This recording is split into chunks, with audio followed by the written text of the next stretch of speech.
My dear sisters and brothers in Jesus Christ, a story is told of a poor man whose desire it was to celebrate his daughter's birthday. And so, on the morning of this birthday, the birthday of his daughter, he goes to a shop and picks up chocolates, and he'd taken a candy bag with him. Took those chocolates one after another till it numbered 50. And then he said, "This is enough." And then he went to the counter to pay the money for those chocolates. And when the one who was keeping the counter gave him the bill, he was rather sad and depressed. And he said he didn't have that much of money to pay for those chocolates. And so with a very heavy heart and with tears rolling down, he removed those chocolates one after another and started keeping in the shelf. Until a fellow shopper, seeing this situation, said, "Friend, stop. Keep the chocolates with you." Poor man, was startled. He was wondering, why did he say this? And then this fellow shopper continued saying, "This morning I want you to keep those chocolates for yourself. Every day I go to the hospital to see my mother struck with cancer. And each morning I pick up a bouquet of flowers and I give it to my mother. Yesterday my mother fired me and told me, 'Why are you wasting that money over flowers? Instead, use that money concretely for someone who is in need.' And so, friend, this money, which I would normally spend for my mother to buy flowers for her, this money is my mother's gift for you. Go and celebrate your daughter's birthday."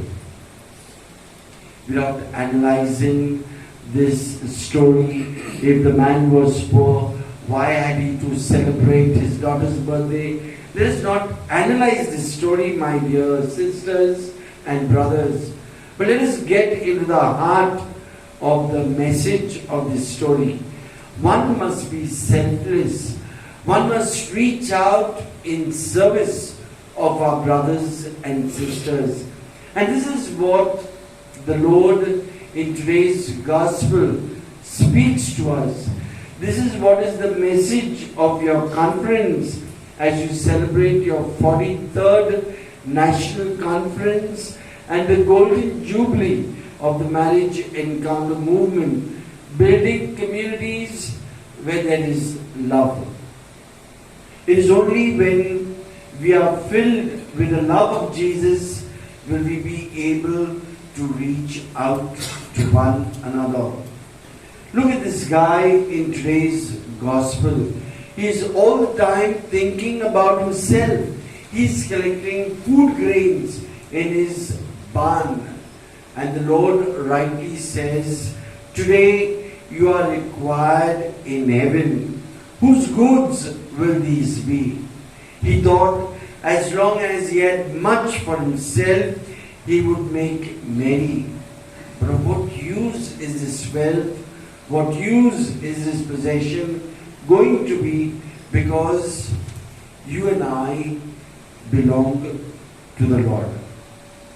It is natural, humanly speaking, that we need money so that we can cope with our day-to-day needs. Please don't get me wrong and start distributing your wealth already now. No, we need the money.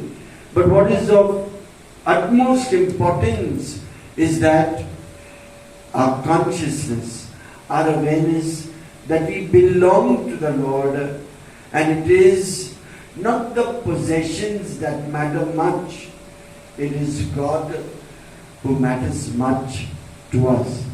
And so if God matters much to us, what must we do? We must let go and let God into our lives. We must let go of our pride, let go of our attachments, let go of everything. Allow God to be the be all and end all of our lives. Look at all our holy men and women. Look at all the saints that the church has. They sold everything. They gave up everything. For them, this was worldly requirement. But what they experienced was the moment they made Jesus the be-all and end-all of their lives, they experienced utmost happiness and peace in their lives. And so, my dear sisters and brothers, as we celebrate this Eucharist this morning, let us focus our attention on Jesus. Let us strive to make Jesus the be-all and end-all of our lives. To Jesus, at this Eucharist, who will break his body and shed his blood, let us become like Jesus, breaking our bodies, shedding our blood for the love of our brothers and sisters.